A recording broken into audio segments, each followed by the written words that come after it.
still have $2.25 billion left in his pocket. To me, that's a little bit unbelievable.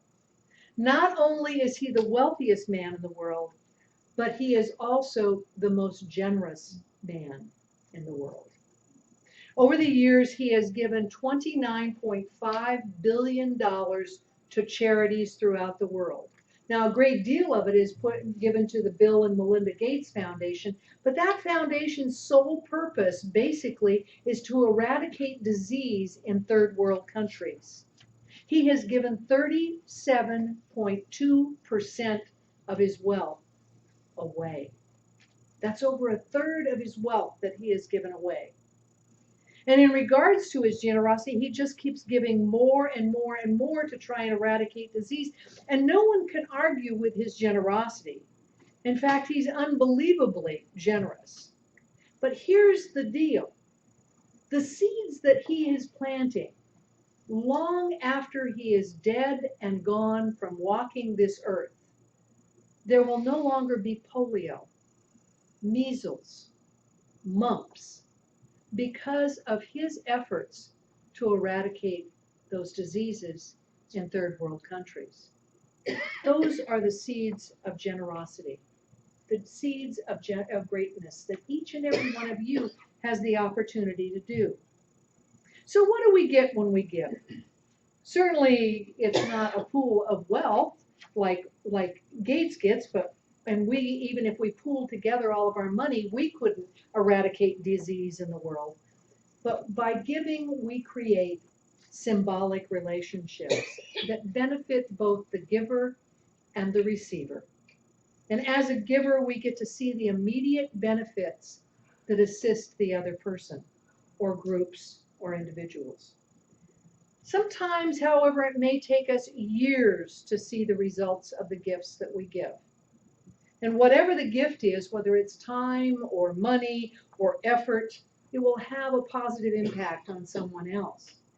Just for example, if you were to go to a school where a child was having difficulty reading and you spent the time 1 hour a week assisting that child with learning how to read better, he ultimately or she ultimately may end up in college and have a better life because of the efforts that you have given to make his or her life better.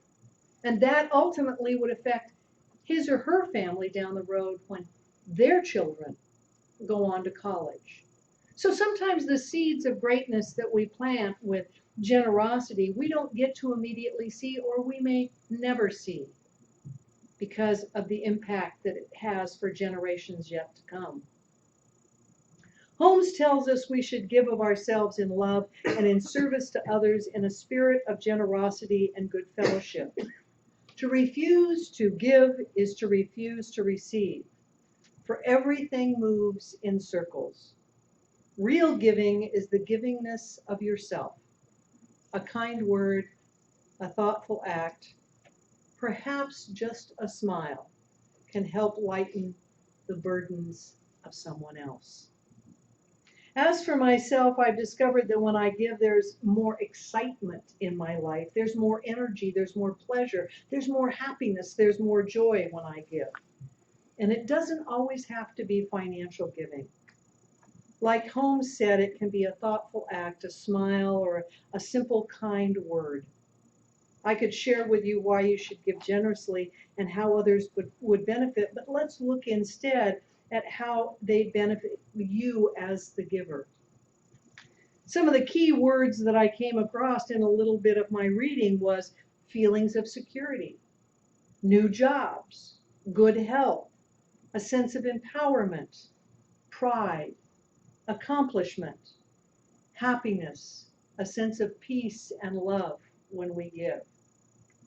When we give with no strings attached or expectations, or when we do give with strings attached or expectations, we never receive the rewards that we want. And when we give with joy and a sense of selflessness, love is the benefit that we get in the end. The attitude that we bring to our giving will reflect the benefits we ultimately receive. I referred back also to the the Bible, and I was drawn to the story in Mark 12:41-44. And when Jesus sat in front of the treasury, he watched how the people cast their alms into the treasury. And many rich men were casting a great deal. And there came a poor widow, and she cast 2 coins, which were just a few pennies. And Jesus called his disciples and said to them, "Truly I say to you that this poor widow has cast into the treasury more than all men who are casting.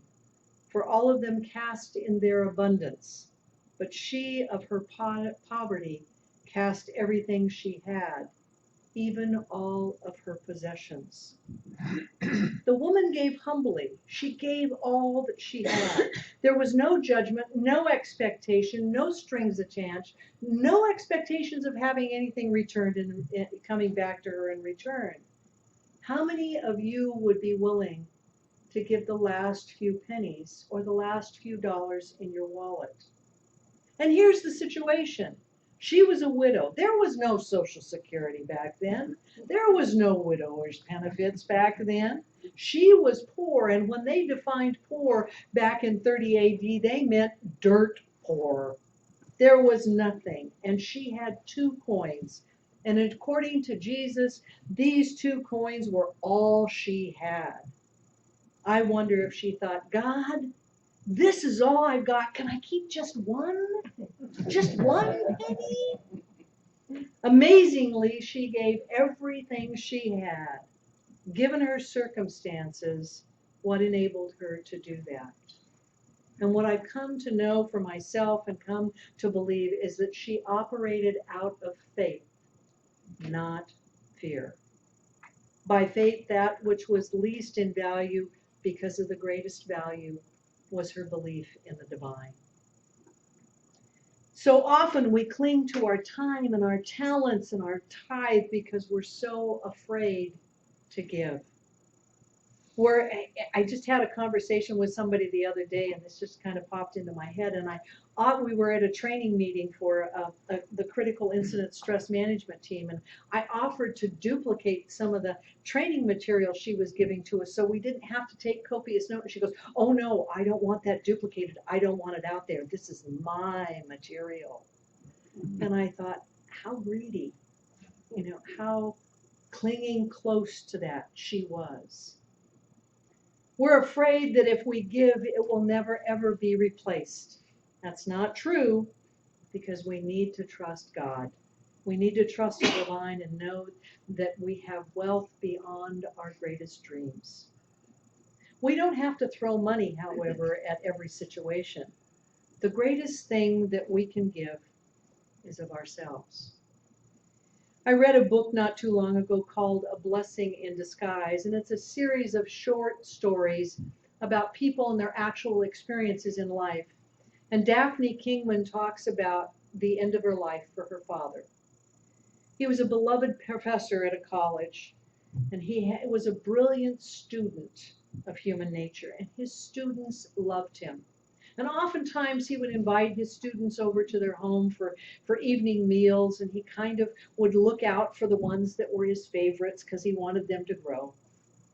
And many of the students, when they came to visit him in his final days at the hospital, would bring him gifts. And there were cards taped to the wall, and he had candies and plants and flowers, and his room was quite crowded with gifts. And one afternoon, one of his favorite students came to see him. And he had been many times to their home because her father saw a great potential in this boy. And so he really kind of tried to shepherd him or mentor him. And the young man was torn to pieces that here was his mentor that wasn't going to live too much longer, his beloved teacher, and he was going to be robbed for the rest of his life of this relationship. After entering the room, he started to feel through his pockets and all around, and suddenly realized that he had forgotten the gift that he had purchased to bring him. And with tears in his eyes, he looked at the professor and said, "I am so, so sorry. I am so sorry. I had a gift and I forgot it." And Daphne's father looked at him with loving and kind eyes and said, "You have brought yourself. You are the gift." What better gift could anyone bring than themselves to any situation? And at that point, the young man relaxed and gradually moved from that place of shame and guilt that he had forgotten the gift that he had bought for his beloved teacher, and moved into that place of being present in the moment, the gift of self. Deepak Chopra often shares with us that as a child growing up, he was taught to always bring a gift wherever he went. And he said the gift didn't have to be a purchased gift, but could be a simple flower that you picked up along the way. But more importantly, he said, was your presence that you brought and the silent blessing that you bring when you enter the home of the people you're visiting. We're not called to be extraordinary. We're simply called to do the best that we can with what we have. Being generous doesn't have to be monumental. There was once a mighty warrior that was mounted on a mighty horse, and everybody would clear out of the warrior's way as the horse came through. And one day the horse and he were trotting down the street, and he saw in front of him a sparrow laying on his back with his legs up in the air. And he stopped his horse and pulled back the reins, and he got off his horse and he went down and he looked at the sparrow and he said to the sparrow, "Are you dead? And if not, what are you doing laying on your back in the middle of the road with your legs up into the air?" "And no," replied the bird, "I'm not dead, but I heard the sky was falling, and I thought I'd help to hold it up." And the warrior thundered with laughter, and he just kept laughing and laughing. In fact, he rolled in the dirt with tears in his eyes. That how could this bird possibly do such a thing as that? And he said, "You silly bird, even if the sky did fall down, what difference could it possibly make? Your little scrawny, skinny legs could not hold the sky up and prevent it from falling." Well, the sparrow responded, "You do what you can do." And really that's what God is asking you to do, is what can you give? What can you do in your generosity? One of my favorite movies is Les Miserables. And I think one of the most important scenes within that show takes place between Jean Valjean and the bishop. Now, if you'll remember, if you've ever seen it or read the stories or seen the play, he gets out of prison, and the bishop takes mercy on him and invites him into his home for the night, feeds him a meal. And during the middle of the night, Jean Valjean goes over and he steals the sterling silver, the candlesticks, the trays, the silver. He takes it and he stuffs it in a pillowcase, and he steals away in the middle of the night. And the next morning, the bishop discovers what has been taken, and he goes to the magistrate and tells the magistrate that this has been stolen from him. And of course, the magistrate, as we all know, does find Jean Valjean with this bag, this horrific bag, filled with, the candlesticks and everything that was missing, and takes him back to the bishop. And at some point, the bishop has a change of heart. And he tells the magistrate, "Oh no, I made a mistake. I gave these things to Jean Valjean. I forgot." And after the magistrate has left, Jean Valjean says to the bishop, "Why did you do that? You could have put me back in prison. That's exactly where I belong. You know I'm guilty." And the bishop replies to him, "Life is forgiving." And he has given him back his life. And as we all know, Jean Valjean goes on to create a business and give back to the community in which he lives. Would that have happened if he had gone to prison? In 2011, I was supposed to go on my Camino walk with 8 other individuals, but I had knee surgery instead. And yet I still felt a sense and a desire to be part of that journey that they were taking. And so I sent, with no strings attached, a $25 check to each one of the participants to support them in their journey. I had no desire to have any gifts back. Several of them sent me thank you notes. And it was just my way of saying I'm on the journey as I prayed for them. Well, about a month before I was to leave on my journey in May, I was hired to do a job in another community. And I went about doing that. And then all of a sudden, within about a week to 2 weeks before I left on my journey, other people started to send me checks to support my journey. I ended up receiving, between the job and the gifts that I was given, over $1,500. I had only donated $200. And yet, 5 years later, I was supported on my journey. It was over sevenfold what I had originally given. The seeds I had sown were returned far greater than I ever expected. The power in giving is giving to your potential. And first, you must assess the skills that you have and the abilities and resources that you have so that you might give your time and money, even if it's only an hour a week or a little bit more each and every week. It might just be random acts of kindness, like putting a quarter in a meter that's run out on someone. It might be sharing vegetables from your garden, or my mom and dad used to have over 1,000 glads and 70 roses, and every week my dad would trim all of those and bucket them up and take them out to about 10 or 11 widows from the church so that they might enjoy their flowers. Keep in mind that your actions have implications far beyond your original gift, and that kindness is a wonderful way of giving. If you knew my dad, he is one of the most friendly individuals I have ever met. He's always smiling and has a story to share, and he makes every effort every day in his assisted living facility to acknowledge each person there and give them a smile and check in with them and see how they're doing. But he often tells the story of how he got to that point and why he does it. When he was 14 years old, he was walking down the street with his grandfather, and a gal walked by him that acknowledged him and said, "Hi, Kenny." And Dad ignored her and walked on by. And his grandfather stopped him and whipped him around and said, "That girl said hi to you. Why didn't you acknowledge her?" And my dad said, "Well, she's fat, she's ugly, and everybody in high school doesn't like her." And his grandfather looked at him and admonished him for his behavior and told him that a smile and a hello, an acknowledgement, did not cost him a thing.